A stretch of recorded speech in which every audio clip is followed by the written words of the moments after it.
Halo guys, selamat datang di channel aku. Kami di sini akan membagikan sebuah video mengenai topik biaya tenaga kerja. Sebelum kita lanjut ke topiknya, kami akan memperkenalkan diri. Perkenalkan, nama saya John Henry Sinaga dan rekan saya Dema Johanna Gurning. Tonton sampai habis videonya guys. Mari kita bahas dari slide yang pertama. Biaya tenaga kerja terdiri dari dua unsur kata, tenaga kerja dan biaya tenaga kerja. Tenaga kerja merupakan unsur fisik atau mental yang dikeluarkan karyawan untuk mengolah produk. Sedangkan biaya tenaga kerja adalah harga yang dibebankan untuk penggunaan tenaga kerja manusia. Tenaga kerja terbagi menjadi dua, yaitu tenaga kerja langsung dan tenaga kerja tidak langsung, di mana tenaga kerja langsung adalah tenaga kerja yang secara langsung berperan dalam proses produksi, sedangkan tenaga kerja tidak langsung adalah tenaga kerja yang tidak langsung berperan dalam proses produksi. Selanjutnya, penggolongan kegiatan dan biaya tenaga kerja. Yang pertama, penggolongan menurut fungsi pokok dalam organisasi perusahaan. Tujuan pembagian ini adalah untuk membedakan biaya tenaga kerja yang merupakan unsur harga pokok produksi dari biaya tenaga kerja non-pabrik yang bukan merupakan unsur harga pokok produksi, melainkan unsur biaya usaha, terbagi menjadi tiga. Yang pertama, biaya tenaga kerja produksi, di mana ada gaji karyawan, biaya kesejahteraan karyawan, upah lembur karyawan, upah mandor pabrik, dan gaji manajer. Yang kedua, ada biaya tenaga kerja pemasaran, di mana ada upah karyawan pemasaran, biaya kesejahteraan karyawan pemasaran, biaya komisi pramuniaga, dan gaji manajer pemasaran. Yang ketiga, ada biaya tenaga kerja administrasi dan umum, di mana ada gaji dan biaya kesejahteraan karyawan bagian akuntansi, personalia, dan sekretariat. Yang kedua, penggolongan menurut kegiatan departemen-departemen dalam perusahaan. Misalnya, Departemen Perusahaan Pabrik Mie. Departemen Produksi terdiri dari bagian adonan mie, bagian bumbu, dan bagian pengemasan. Departemen Non-Produksi terdiri dari bagian tenaga kerja, bagian akuntansi, biaya tenaga kerja, bagian personalia, dan sebagainya. Yang ketiga, penggolongan menurut jenis pekerjaannya. Tenaga kerja mandor. Biaya tenaga kerja mandor disebut dengan upah mandor. Tenaga kerja operator. Biaya tenaga kerja operator disebut dengan upah operator. Biaya tenaga kerja supervisor. Biaya tenaga kerja supervisor disebut dengan upah supervisor. Yang keempat, penggolongan menurut hubungannya dengan produk. Ada tenaga kerja langsung dan tenaga kerja tidak langsung. Selanjutnya, akuntansi biaya tenaga kerja. Ada tiga golongan besar biaya tenaga kerja. Yang pertama, gaji dan upah reguler, yaitu jumlah gaji, upah, dan bruto dikurangi potongan-potongan seperti pajak penghasilan karyawan dan biaya asuransi hari tua. Yang kedua, premi lembur. Yang ketiga, biaya-biaya yang berhubungan dengan tenaga kerja. Selanjutnya akan dilanjutkan oleh rekan saya, Dema Johanna Gurning. Yang pertama ada gaji dan upah. Berbicara tentang biaya tenaga kerja, tentu tidak terlepas dari yang namanya gaji dan upah. Upah dan gaji berbeda. Upah berhubungan dengan biaya tenaga kerja langsung, sedangkan gaji berhubungan dengan biaya overhead. Di sini ada kartu hadir. Kartu hadir di sini merupakan dokumen pokok untuk mengumpulkan waktu kerja karyawan, yaitu jangka waktu antara jam hadir dan jam meninggalkan perusahaan. Selanjutnya kita bahas 4 tahap pencatatan akuntansi biaya gaji dan upah. Tahap pertama dimulai dari daftar gaji dan upah direkapitulasi untuk dikelompokkan mana yang untuk gaji dan upah karyawan pabrik, mana untuk karyawan administrasi dan umum, mana untuk bagian pemasarannya. Penjurnalannya, biaya dalam proses, biaya tenaga kerja, biaya overhead pabrik, biaya administrasi dan umum, biaya pemasaran pada gaji dan upah. Tahap kedua, atas daftar gaji dan upah tersebut, bagian keuangan membuat bukti kas keluar dan cek untuk pengambilan uang dari bank dengan jurnal Gaji dan upah pada utang PPh karyawan dan utang gaji dan upah.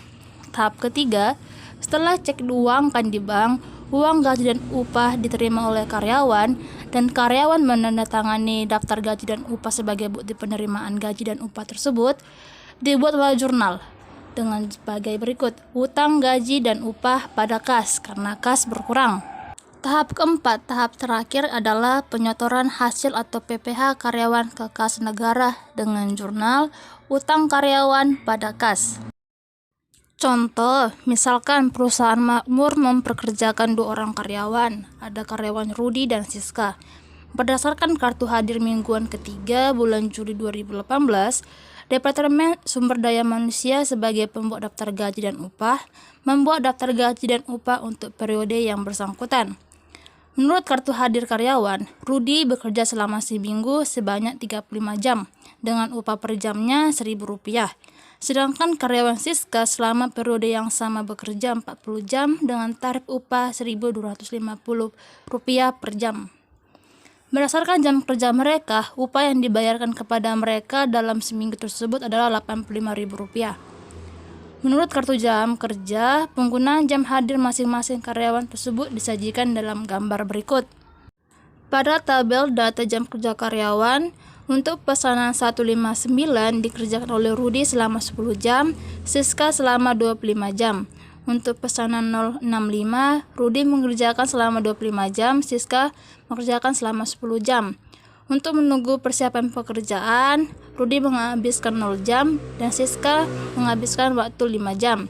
Total, Rudi bekerja selama 35 jam, Siska 40 jam. Upah yang harus dibayar adalah untuk Rudi Rp35.000 dan untuk Siska adalah Rp50.000. Upah yang harus dibayar kepada karyawan Rudi sebesar Rp35.000 tersebut diperoleh dari jumlah 35 jam kerjanya Rudi dikali dengan tarif upah Rp1.000, diperolehlah Rp35.000. Untuk Siska, upah yang harus dibayarkan adalah Rp50.000 perolehan dari selama 40 jam ia bekerja dikalikan dengan upah per jamnya sebesar Rp1.250. Pada tabel distribusi biaya tenaga kerja langsung, dapat dilihat bahwa dibebankan sebagai biaya tenaga kerja langsung untuk pesanan 159, Rudi menghasilkan Rp10.000, Siska Rp31.250. Untuk pesanan 065, Rudi menerima Rp25.000, Siska Rp12.500. Dibebankan sebagai BOP, Rudi menerima Rp0, Siska menerima Rp6.250. Jumlah upah minggu ketiga bulan Juli 2018 yang diterima Rudi sebesar Rp35.000, Siska sebesar Rp50.000. PPh yang dipotong oleh perusahaan 15% dari upah ke minggu ketiga bulan Juli 2018, Rudi menerima Rp5.250, sedangkan Siska menerima Rp7.500. Maka jumlah upah bersih yang diterima oleh karyawan Rudi adalah Rp29.750 dan untuk Siska sebesar Rp42.500. Seperti yang terlihat di layar, berikut adalah hasil dari cara perolehan biaya-biaya yang diterima oleh setiap karyawan, baik karyawan Rudi dan Siska, sehingga diperolehlah upah bersih yang diterima karyawan Rudi sebesar Rp29.750 dan untuk karyawan Siska sebesar Rp42.500. Mari kita simak sama-sama, kita bisa lihat sama-sama di layar kita ya. Kemudian untuk pertanyaannya adalah, buatlah akuntansi biaya gaji dan upah atas data tersebut. Mari kita selesaikan bersama persoalan berikut. Kita selesaikan dengan 4 tahap pencatatan akuntansi biaya gaji dan upah yang telah kita bahas sebelumnya. Dimulai dari tahap pertama, berdasarkan atas rekapitulasi gaji dan upah, bagian akuntansi kemudian membuat jurnal distribusi gaji dan upah sebagai berikut. Barang dalam proses biaya tenaga kerja sebesar Rp78.750 ini diperoleh dari penjumlahan Rp10.000 ditambah Rp25.000 ditambah dengan Rp31.250 dan Rp12.500. Kemudian untuk biaya overhead pabrik sebesar Rp6.250 diperoleh dari penjumlahan 0 ditambah Rp6.250. Maka diperolehlah gaji dan upah sebesar Rp85.000. Tahap kedua, atas dasar bukti kas keluar, bagian akuntansi membuat jurnal dengan sebagai berikut. Gaji dan upah sebesar Rp85.000 pada utang PPh karyawan sebesar Rp12.750 diperoleh dari penjumlahan Rp5.250 ditambah dengan Rp7.500. Utang gaji dan upah sebesar Rp72.250 diperoleh dari penjumlahan Rp29.750 ditambah dengan Rp42.500. Tahap ketiga, atas dasar daftar gaji dan upah yang telah ditandatangani karyawan tersebut, dibuatlah daftar jurnal sebagai berikut. Utang gaji dan upah sebesar Rp72.250 pada kas Rp72.250 diperoleh dari hasil penjumlahan upah bersih karyawan Rudi dan Siska sebesar Rp29.750 ditambah dengan Rp42.500. Yang terakhir adalah tahap 4, penyetoran PPh karyawan ke kas negara dengan jurnal utang PPh karyawan sebesar Rp12.750 pada kas sebesar Rp12.750 diperoleh dari penjumlahan Rp5.250 ditambah dengan Rp7.500. Dan ini adalah hasil dari akuntansi biaya gaji dan upah untuk karyawan Rudi dan Siska. Bisa dilihat di layar kita bersama-sama.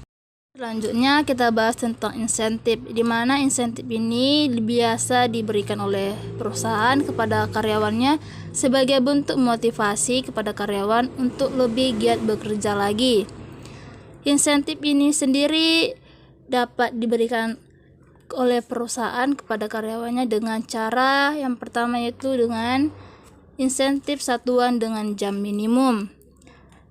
Perhitungannya adalah dengan cara membagi upah standar per jam dengan satuan keluaran standar per jamnya. Contoh, sebuah time study dibutuhkan waktu 5 menit untuk menghasilkan satu satuan produk, maka jumlah keluaran standarnya adalah 12 satuan.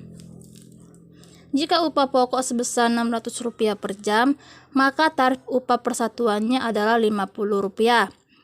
Karyawan yang tidak dapat menghasilkan jumlah standar per jamnya dijamin tetap mendapatkan upah Rp600 per jam. Tetapi bila ia dapat menghasilkan 14 satuan per jam dari 12 satuan yang normalnya, maka karyawan tersebut menerima upah sebagai berikut. Upah dasar per jamnya itu adalah Rp600. Insentifnya sebesar Rp100 diperoleh dari kelebihan satuan dari jumlah satuan standar per jamnya. Tadi kan jumlah satuan per jamnya itu yang standarnya adalah 12 satuan. Tetapi karyawan ini dia menghasilkan 14 satuan per jam. Maka dia kelebihan 2. 2 dikali dengan Rp50 diperoleh dari tarif upah persatuan. 600 dibagi dengan 12 diperoleh Rp100. Maka upah yang diterima pekerja selama per jamnya adalah Rp700. Cara yang kedua, Taylor Differential Price Rate Plan. Cara pemberian insentif ini menggunakan tarif tiap potongan untuk jumlah keluaran rendah per jam dan tarif tiap potongan yang lain untuk jumlah keluaran tinggi per jam. Yang kedua, karyawan dapat menerima upah sebesar Rp4.200 per hari dalam 7 jam kerja. Misalnya, rata-rata seorang karyawan dapat menghasilkan 12 satuan per jam, sehingga upah per satuan sebesar Rp50.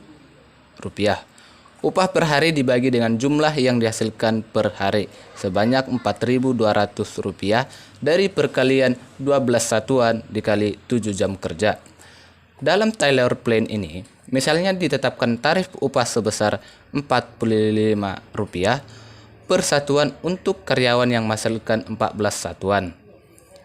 dan Rp65 per satuan untuk karyawan yang menghasilkan 16 satuan per jam.